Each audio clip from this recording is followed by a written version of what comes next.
I'm delighted to have all of you here today, but especially that Archbishop Philip has agreed to come and open officially this new premise. And not only do we have one Archbishop, we've actually got two, so Archbishop Mario is here as well. So it's a delight. We've always relied on the great cooperation and support of the Church. I'm here to support SPUC because I truly believe in the pro-life cause. I'm a mother of 6 children, 5 who are with us today and 1 who was actually born with a life-limiting condition, and his name was Joseph, and he lived for 10 weeks. And to me, there's enormous comfort and enormous hope and enormous joy in being here with people today who firmly understand and truly profess the value of every life from the moment of conception to natural death. I'm very supportive of SPUC and the work that they are doing, so I'm more than happy to be here for the opening of the new offices, which is really encouraging. I think very highly of the work that John Deegan and others doing, and of course Arch as well, but SPUC is the one I've had more probably contact and involvement with. I think it's true to say I'm in the Scottish Parliament, obviously, and there's a minority of us that would be pro-life, but I think we've got some very committed MSPs across the parties, and clearly it's a subject we don't know exactly what's going to come up and when, but I think we need to be ready for challenging that, and certainly if I'm looking for support, SPUC is the organisation that I would be going to first off. I think, if I'm right, that the scientific argument in favour of human status of the embryo has been won. It's beyond doubt that the conceptus is a human life and a human being. It can be nothing else. If the human embryo is just nourished and kept safe, a baby will be born in due course. A colleague of mine was fond of saying that the embryo was not a potential human being, but a human being with potential. But the launch was absolutely wonderful. It was great to have, still is, so many people here, just so many people that support our work and people that have been involved across the years in different areas like education, or especially I was speaking on behalf of Abortion Recovery Care and Helpline today, and we have people like Margaret Cutham here who was instrumental in starting up that organisation, along with some other befrienders who, alongside Margaret, helped that to happen. So it's just amazing to see everyone in the same space, and people that don't normally mingle with each other, different parts of the work are here today, and it's fantastic, brilliant.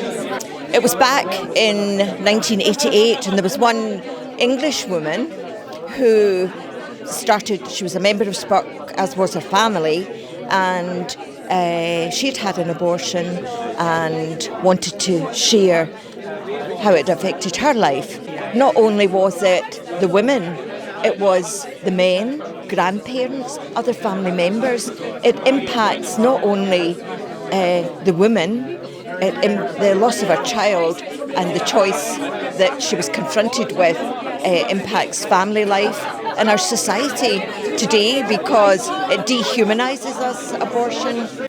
To the promotion of the culture of life and to the protection of the unborn child, I'm going to unveil this plaque here for the opening of this office, and then dedicate and bless, say a prayer of dedication and blessing. Old as I am, I'm still able, if you like, to be involved in some way with the community, and there's nothing more precious, I think, to be involved in today than this whole pro-life movement. And being as old as I am, I remember when the law was passed. I remember going down to the Houses of Parliament and lobbying and so on, and supporting various things throughout the year. But it's great to see a new injection of enthusiasm, of life and so on, because I think it's an important moment. I think so. I think a pendulum will swing back eventually.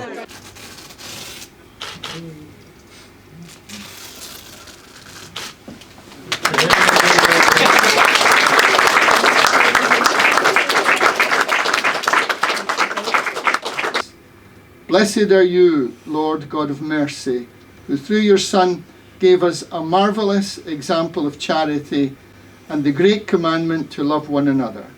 Send down your blessing upon this place and upon these your servants, who so generously devote themselves to building a better world suffused with the culture of life, where the unborn child is protected and allowed to live.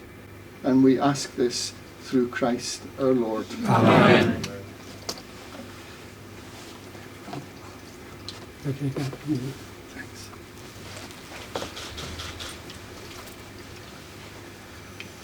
In the name of the Father, and of the Son, and of the Holy Spirit. Thanks, you're great. It's a very encouraging number of people who have come for the opening of these new offices of SPUC, the Society for the Protection of Unborn Children, and it also gives them more space to work. There's more staff, and also there's associated organisations can help as well. So it's very encouraging and positive for the future. Well, it's been great, to get that level of support, to have so many people from such a broad section of the community, so many organisations, to have an MSP here, to have 2 archbishops and priests and the youth who are involved in the pro-life movement. Really encouraging, and I think the facility we have here now is greatly appreciated by all the people here. They know now we've got a better service we can provide for women who've been damaged by abortion. It's a good nerve centre now for the campaigning work that we increasingly have to do in the face of so many challenges in the pro-life movement. So we're delighted. It was a great day, a lot of enthusiasm, and it gives us great hope for going forward in the future.